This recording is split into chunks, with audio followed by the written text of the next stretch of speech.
வணக்கம் மக்களே, நான் தான் உங்களோட மாடித்தோட்டம். இப்போ மாடித்தோட்டத்தை பற்றி எதுவும் பார்க்க போகிறதில்ல. அது போல் நாங்கள் ஆலப்புழா ட்ரிப் போனதை பற்றி தான் உங்களுக்கு இந்த வீடியோ வாயிலாக நாங்கள் சொல்ல வரோம். என்ன அந்த ட்ரிப்பில் அப்படி என்ன சுவாரஸ்யம் எல்லோரும் ஆலப்புழா சொல்கிறீங்க அப்படின்னா, உங்களை சுற்றிலும் தண்ணி, நீங்கள் மட்டும் தனியாக அந்த போட்டில் ஃப்ரெண்ட்ஸாக போனீங்கன்னா நல்லா என்ஜாய் பண்ணலாம். கல் சாப்பிட்டு நீங்கள் என்ஜாய் பண்ணலாம். ஃபேமிலியாக போனீங்கன்னா அந்த ட்ரிப்பில் அது மட்டும் இருக்காது.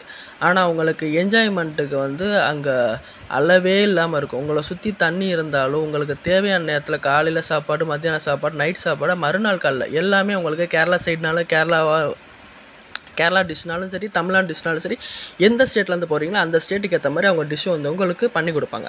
அதே மாதிரி உபசரிப்புன்னு சொன்னால் நல்ல உபசரிப்பு. இந்த மாதிரி சின்ன போட்டை அப்பப்போ உங்களை தொந்தரவு பண்ணிட்டே இருப்பாங்க. ஆனால் இந்த போட்டில் நீங்கள் ரைடு போய் பாருங்கள், அவ்வளோ சூப்பராக இருக்குங்க. நானும் அந்த ரைடில் போயிருக்கேன். அதை பற்றின இன்னொரு வீடியோவில் உங்களுக்கு நான் சொல்கிறேன் நான் எப்படி இருக்குன்னு. ஆனால் போட்டு நல்ல பெரிய போட்டு. அதே மாதிரி நீங்கள் தயவு செஞ்சு மழை சீசனில் போயிடாதீங்க. உங்கள் போட்டு நின்று இடத்த விட்டு நகலாது, போயிட்டு காசு தான் வேஸ்ட் ஆகும். நாங்கள் போனப்போ அடுத்த நாள் காலையில் தான் எங்களுக்கு மழை பெஞ்சிச்சு. ஆனால் எங்களுக்கு எந்த ஒரு பிரச்சனையும் இல்லை. நாங்கள் சுற்றி பார்த்துட்டு வந்தோம். கரெக்டாக ஒரு 12 மணிக்கு எடுத்த போட்டு அடுத்த நாள் அன்றைக்கி சாயங்காலம் 6 மணி வரைக்கும் எங்களுக்கு உள்ளே ரவுண்ட் பண்ணி காமிச்சாங்க. அதனால நாங்கள் தப்பித்தோம்.